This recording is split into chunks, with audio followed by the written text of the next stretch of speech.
Hi friends, today we'll talk about Project Lombok. Project Lombok is going to help us to reduce the boilerplate code which we usually write as part of our development activity. So we'll understand what is Project Lombok first. So basically it's a Java library that automatically plugins into your editor. It may be Eclipse or it may be STS, spicing up your Java. So Lombok aims to reduce some of the worst offender by replacing them with a simple set of annotations. So here is an example of boilerplate code. So as you can see that we require one variable called number, and for that we have to write getter and setters. So these getters and setter are the boilerplate code which we have to write. Similarly, we also have to write code for equals and hash code contract, toString methods, and other details. So what if we don't have to write all this code and some API does it for us by using simple annotation? So this is Lombok. All these things can be achieved using Lombok. So let's begin and see how do we configure Lombok and start using it. So basically we need to download jar from the link given below and add this jar to your project and you are all set. So let's begin by downloading the jar.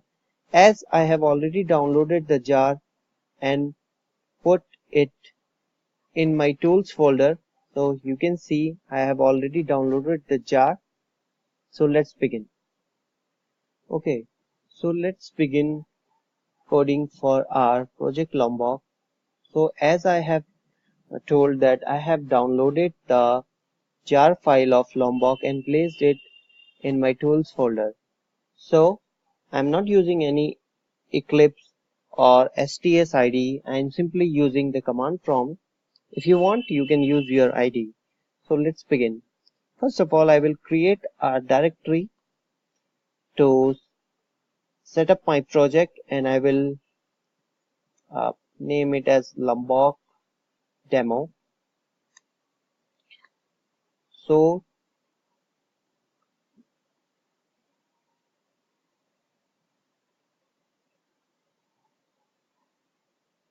directory is created. So I'll make one more directory to place my lib files and name as lib. Lib. So lib directory is also created. I will open this directory and place my jar file which I have downloaded. I'll simply copy it and place into my lib directory. I'll close it. Now I need to create the class file. So let's begin. I'll name it as, let's say, user.java. I will start notepad user.java. Okay. So what I need to do is import lombok dot data. We'll understand what this line means. Hello. So I'll make this last name as user and I'll make some getter setters here. Int age, private string name, and I will save this.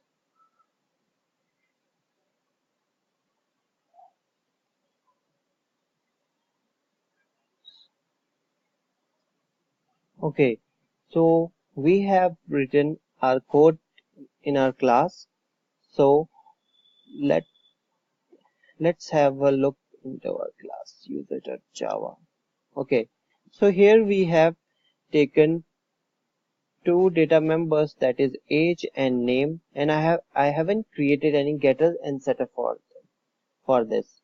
Now we'll see how Lombok will help us to create getter and setter.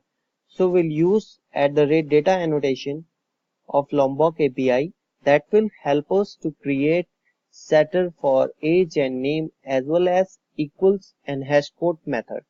We'll go to our slide and see what annotation we are talking about.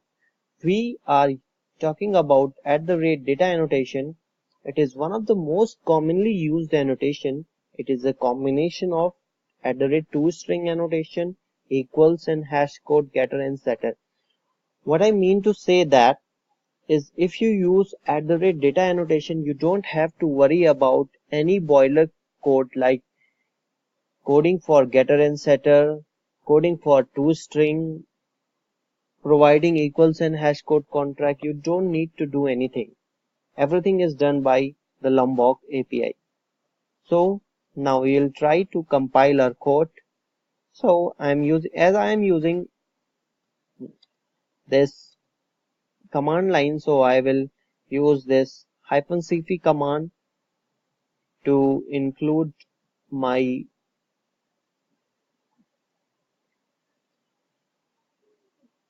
jar file demo. It is placed in lib folder and its name is lombok.jar. My class name is user.java.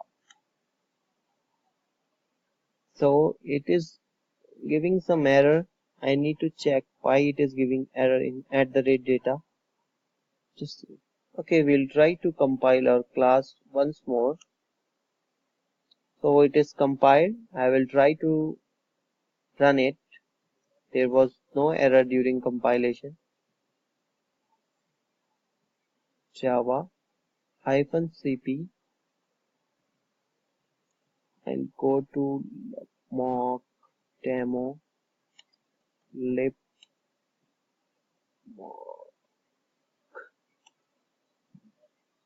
jar user.java user.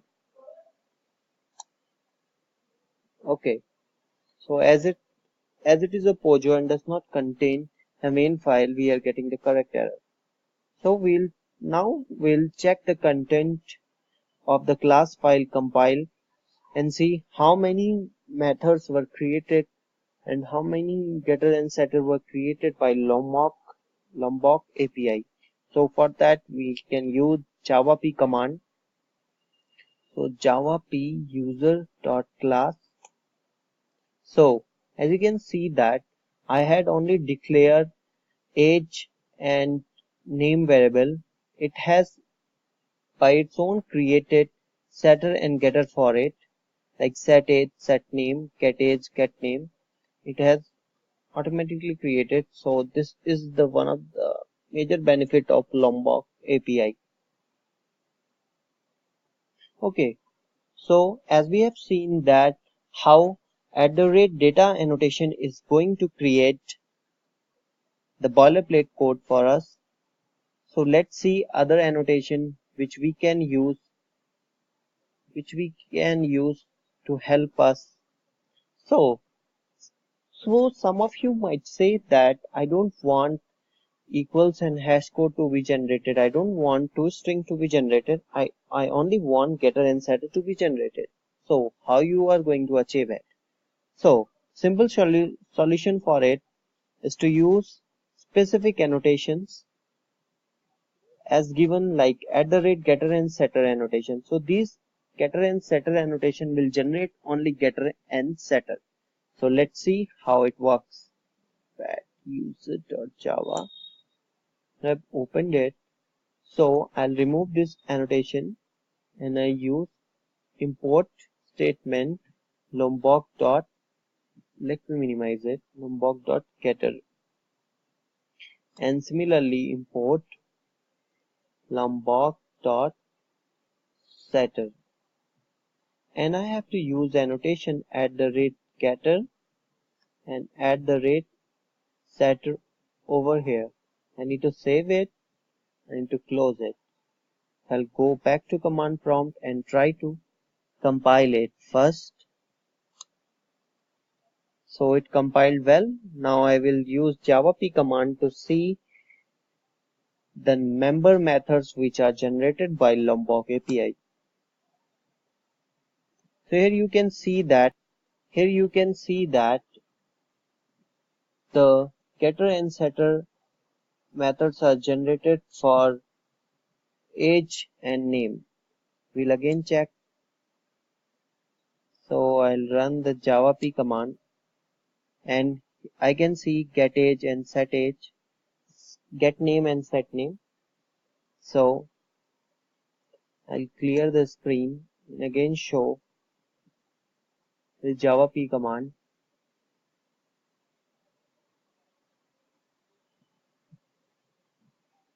javap. So you can see get age, set age, get name, set name.